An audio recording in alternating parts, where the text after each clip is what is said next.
everyone. Hello everyone. Let's take a look at the laws and policies that affect teaching in China.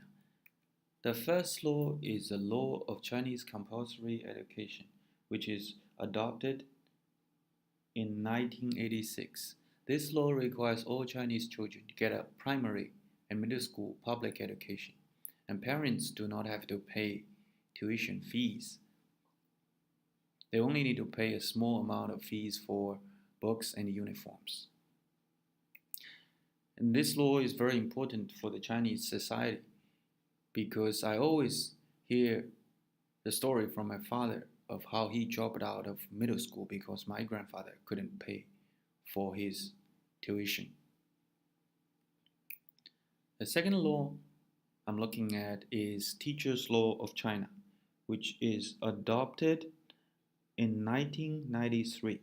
This law has historical meanings because it helps teachers gain more respect in the society, but it also higher the requirements for being a teacher, which means all teachers will need to go through a qualification system to get a teaching certificate. So this is one reason I'm doing this teaching certificate program now, and I think it helped me a lot as a teacher. Also, you can see some details of the teacher's law in China. It has 9 chapters and 43 articles. The third law we're looking at is the law on the promotion of non-public schools of China. This law was adopted in 2002. So before that, in China, we don't have too many private schools. But after that, China has become the biggest non-public schools country in the world. Actually, I checked. China has like the largest number of international schools and also private schools, as we can see from this table. The different schools, they range from preschool education all the way to higher education. We have a lot of thousands of non-public schools.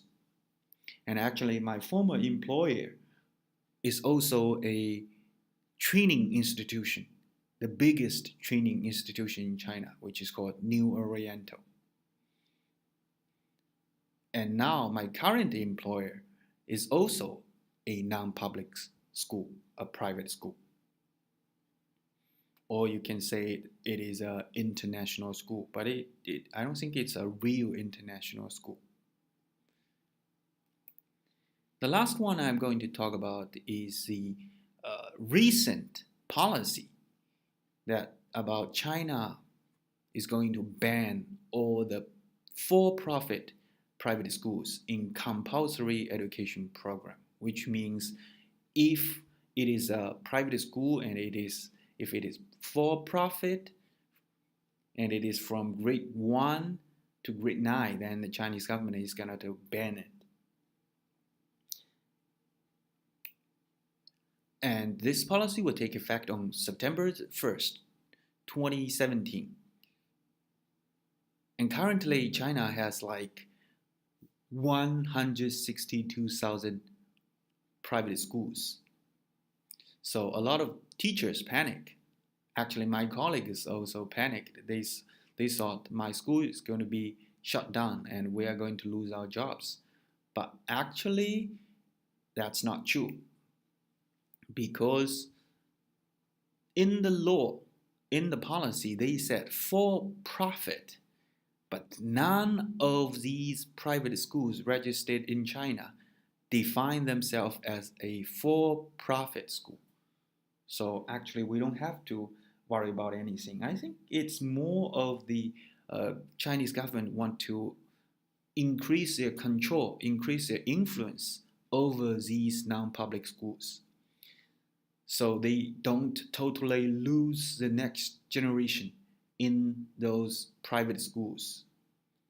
So that's all about my video, and this is citation site, and thank you.